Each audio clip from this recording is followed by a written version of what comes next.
Hi, my name is Adriana, and this is a Thanksgiving slash skiing slash Heart of the Sun Warrior vlog. So I received Heart of the Sun Warrior as an e-arc from NetGalley a couple months ago, and because of the way I am, I'm not actually reading it till after it was already published. So it was published November 15th, so you can go out and get it from your library or read it right now, but I will be divulging my thoughts of this book, as well as kind of taking you along with me on my plans for the next couple days. But before we really get into it and get started, please consider liking and commenting on this video and subscribing to my channel if you like bookish things. So yesterday, me and my partner flew back from California. We'd been down there visiting his family, and I got started on this bad boy. So I'm currently 30% in, and I'm enjoying it probably about equally as much as I enjoyed the first one. I still have kind of the same gripes with this one as I did with the first one. I still don't really like it being written in first person, but that's not really a choice you can make or unmake.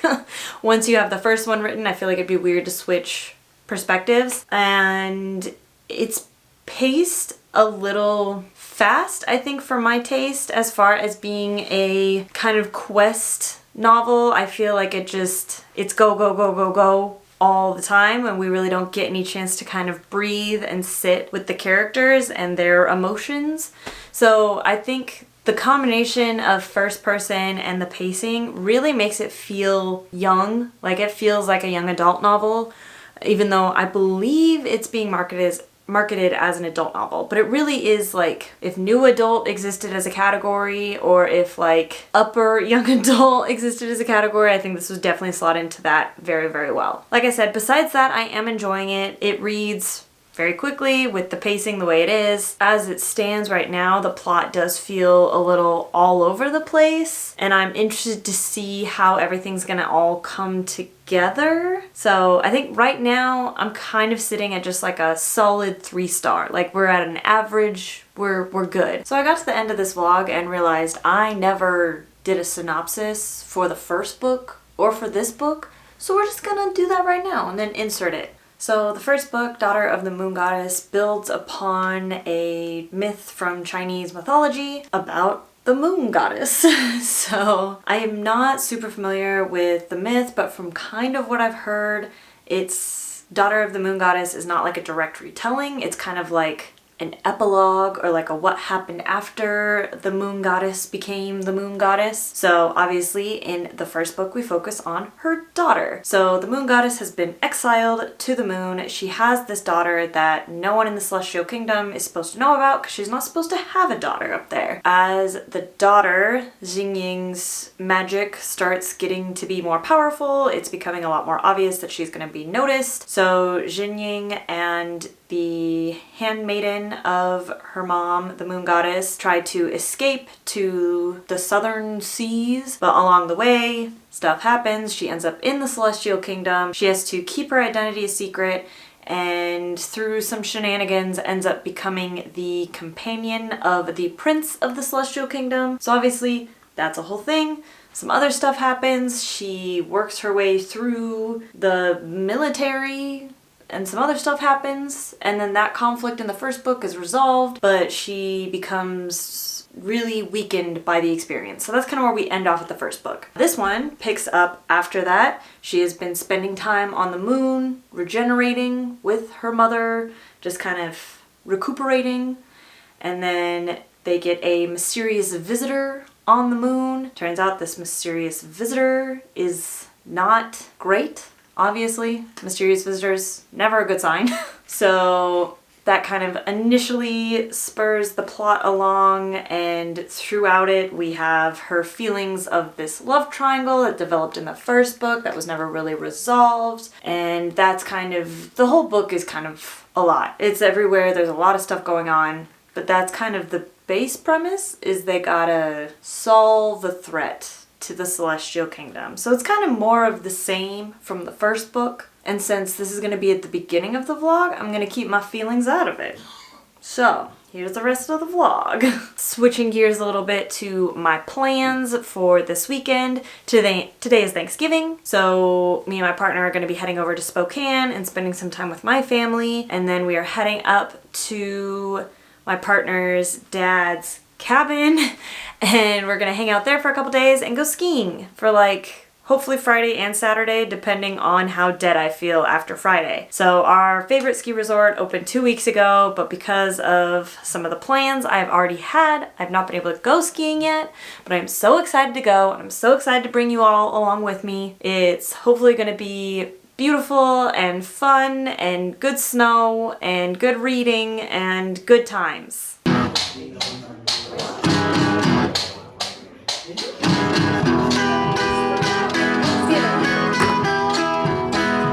Where is the payoff?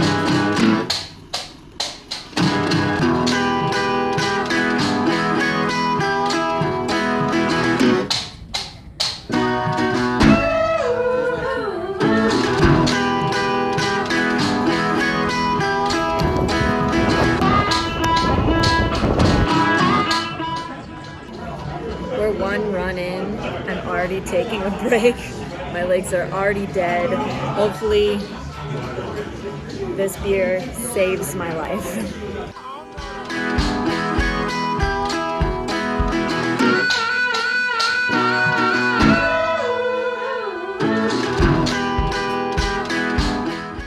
As for reading progress, I have very little to none. But we did make it up to the mountain today. The snow was not great, but we were out there, we were having fun. So happy to just be out. I'm gonna be so sore tomorrow, but we're gonna try to go out again. But so far the plan for tonight is to just make some spaghetti for dinner and then just hang out and vibe. So hopefully I can make some good progress on Heart of the Sun Warrior tonight. And just try to recover as much as I can to hit the slopes again tomorrow.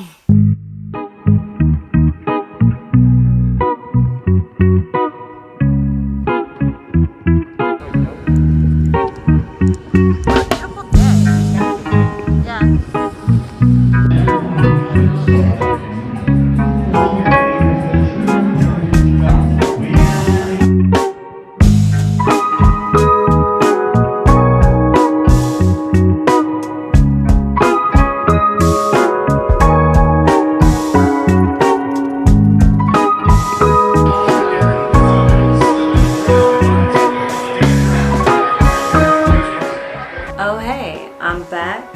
I'm vibing. Had a really great time this weekend between Thanksgiving and skiing, and last night we went out to a bar and watched the Apple Cup, which is the football game between Washington State University and University of Washington, which is always a good time, even though I didn't really go to either school. Then we went out to a piano bar afterwards. We were out till like 2 a.m.